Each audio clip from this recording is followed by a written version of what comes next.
I was scared to death. I didn't want to do it. I'm old. My kids are adults. Why would I do that?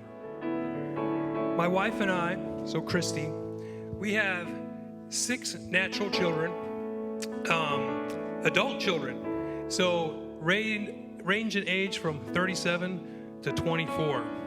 One of them, it's Heidi. She sings up here. And he's old. She's married to this dude back here. He's old, isn't he? Stop doing the math. You did this to me in the last service.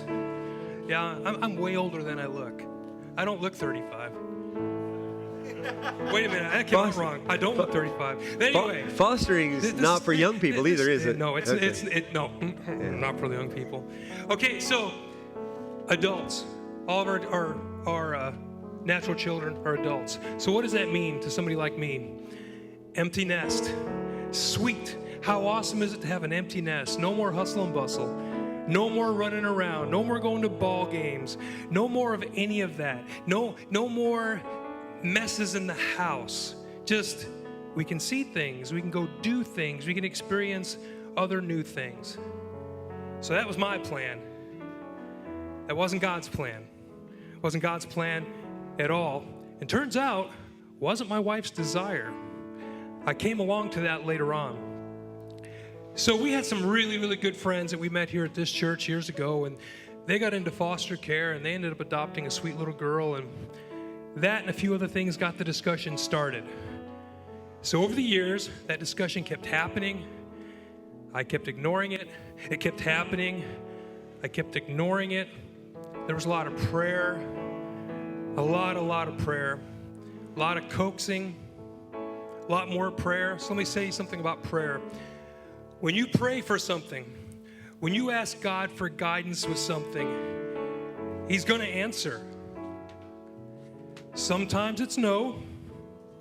Sometimes it's yes. I wanted to know. If I'm honest with you, I wanted to know. Because I had all kinds of what I thought were reasons not to get involved, not to become a foster parent. Really, really good reasons for me that turned out they were selfish excuses. I'm not judging anybody in here. I can judge myself.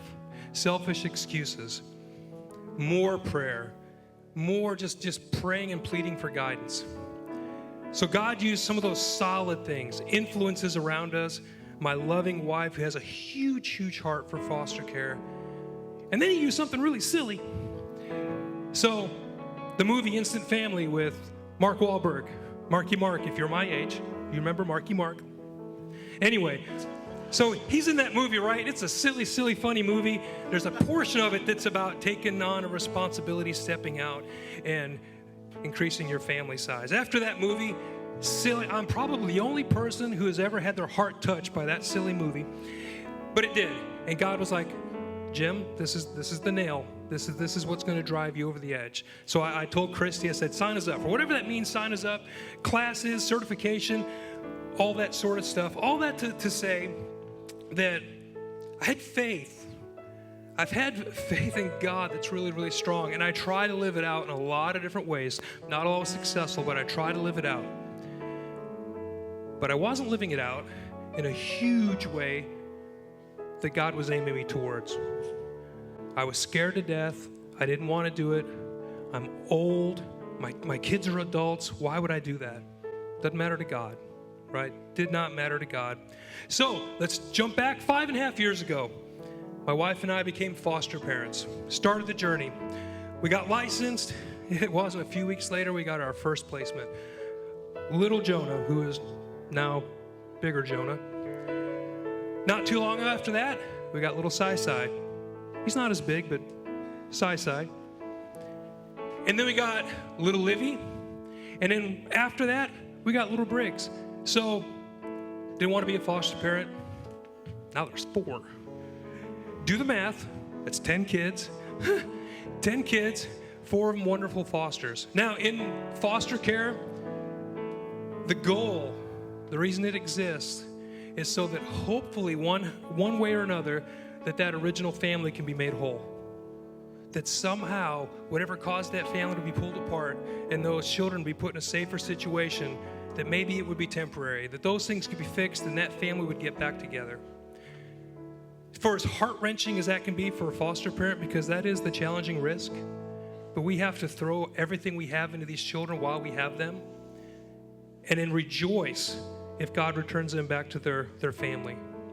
It doesn't always turn out that way, though. Sometimes when you're a foster parent, God will ask you to be a forever family for those kids, to adopt those kids. That's the way it turned out for Christy and I. So, a few years ago, we got to adopt Jonah. A little bit later, we got to adopt little Sai. Last Friday, we got to adopt little Livy. Amen. Amen. So let me introduce you to Livian Grace Carroll, 2 years old, spitfire, prettiest little thing on the world, an absolute blessing.